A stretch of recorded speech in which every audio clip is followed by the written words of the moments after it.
Today I fucked up by shitting my pants at work. To preface, I'd been having anxiety because my boyfriend and I are on the outs. We are hardly talking and my usual anxiety has been amplified. I hadn't eaten anything in 72 hours and my stomach was in knots from the emotional turmoil. I fucked up by letting out a fart at work that turned out to be a lot more than I bargained for. Instant regret. I was sitting in my car on my lunch break, 5 minutes before I had to clock back in, and I go to let out a nice fart. You know, the kind that relieve a stomachache and make the world feel a bit more satisfying. Instead, I was met with something I can only describe as hot, wet mass enveloping my thighs. I was wearing light-colored pants, which soon were a disgusting yellow-brown color. If that all wasn't bad enough, I remembered I had to clock in and had to quickly come up with a solution. I ran back to work, hobbling as to not disturb the shit that had found a new home between my thighs. Thankfully my manager was in the foyer, so I waved to her to come outside so I wouldn't have to face my co-workers and also stink the place up.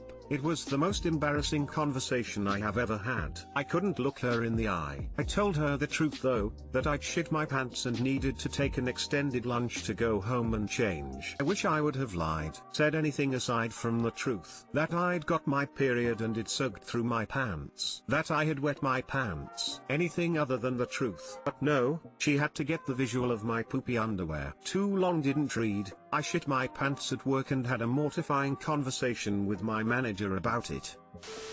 Been there, done that, today also. Shit happens. It's hell having a stomach that sometimes turns life into a game of Russian roulette. I've had stomach problems my whole life. I can go from constipated to surprise diarrhea at any time. Rule number 1, never trust a fart. Lesson learned. This happened to me at work one day years ago. I swear that everyone and their dog wanted to chat with me while I was desperately trying to get out the door so I could go home. Not fun, that's for sure.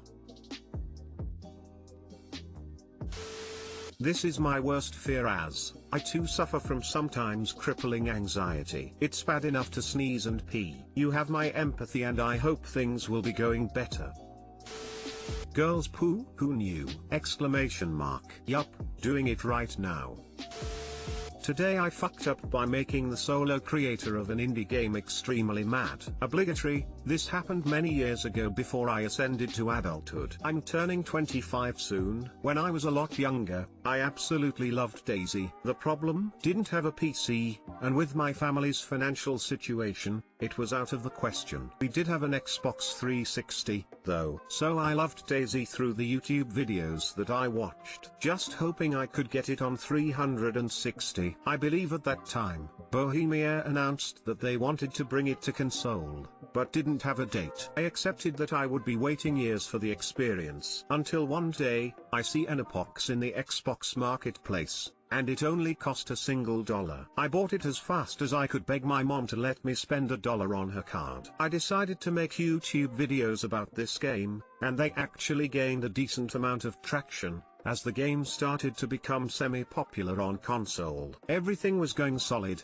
until a new update came out that added a new, fancy and tone-setting cover art that displayed every time you launched the game. I was surfing the Epox website for any information on future updates, and that's when I learned that, I believe, this game was made by, or primarily by, a single person. Someone on the website asked a question that I provided some insight on in one of my videos, so I linked that video to their comment. In this video, though, younger me completely trash-talked the cover art without realizing it. I pointed out that the location, weapons, character models, clothes, and a million other things displayed in the cover art weren't even close to being in the game itself. So, as I so wisely put it, the cover art doesn't make any fucking sense. Well, the creator was very active on that website and absolutely destroyed me with their comments. I mean, they went off the fucking chains. They ripped me an absolute new one. And believe me, I deserved it. I was a prepubescent teenage boy trying to get clout on YouTube.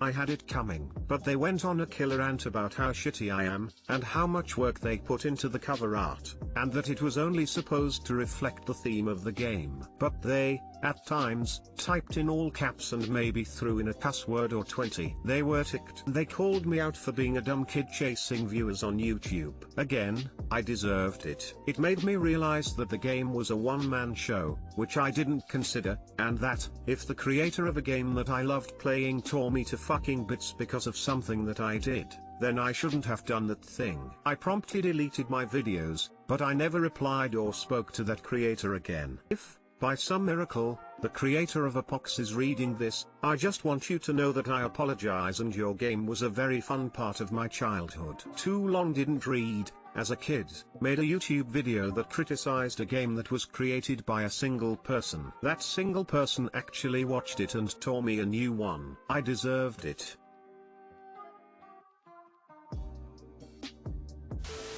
I absolutely ripped a novel to shreds on Goodreads. And then the author friggin' followed me. I owe that dude a beer if I ever meet him. I respect the heck out of him just for actually sitting down and seeing a writing project through to the end. I didn't like the end result, obviously nothing personal, and I'd if he just didn't read the review or if he's a much more self-assured person than myself, but either way, extra props to him for seemingly not letting it bother him. That's hilarious. I remember playing Apox 2. It was a shitty, buggy and glitchy game for short Olamau. Impressive for a solo developer though. Careful, you don't wanna get cussed out by the dev. If the cover art doesn't relate to the game, then why is it the game's cover art? His excuse, it's meant to portray the theme, could mean a million things. It's like advertising Zombieland but then showing Shaun of the Dead. Like, yeah, they're both horror comedies but they're not the same thing. I don't think this was really a fuck up on Op's part. Trashing a customer online for their opinion on your game, with caps and swearing is, well, wah, mommy. The other kids were mean to me, 'cause my game sucks and my face is stupid. Points to anyone who gets that reference. Yeah, if you can't handle criticism at all, why are you releasing stuff on the internet? Seems like the dev managed to act like more of a child than the op, who was literally a teenager at the time. Today I fucked up by launching dog shit at myself. It's been a pretty wet few weeks, so my backyard has become super overgrown with tall grass. I woke up this morning totally determined to tame the lawn with a heavy-duty weed whacker / weed trimmer, especially considering that I've practically ignored it for months now. We have a bunch of fruit trees around the lawn and 2 doggies. After about 45 minutes of work I have a pretty good groove going, and then while swinging the spinning trimmer back and forth, suddenly I feel a bunch of painful wet stings all over my legs. I was wearing shorts, neck, and face. Thankfully I was wearing safety glasses. I immediately I thrashed an orange or a lemon. Nope, it was fresh wet like brown dog shit. Lesson of the day: you can ignore the lawn but beware of the dog shit. Too Long Didn't Read, accidentally hit a pile of dog shit while weed whacking, launching shit at myself mostly in the face and neck. Sounds like the shit really hit the trimmer. This is why you see landscaping guys wearing coveralls. What a shitty experience. DJKJK, that sucks ass, but entirely laughable lol. 3 for your luck up. Painful stings though, it's a semi-solid.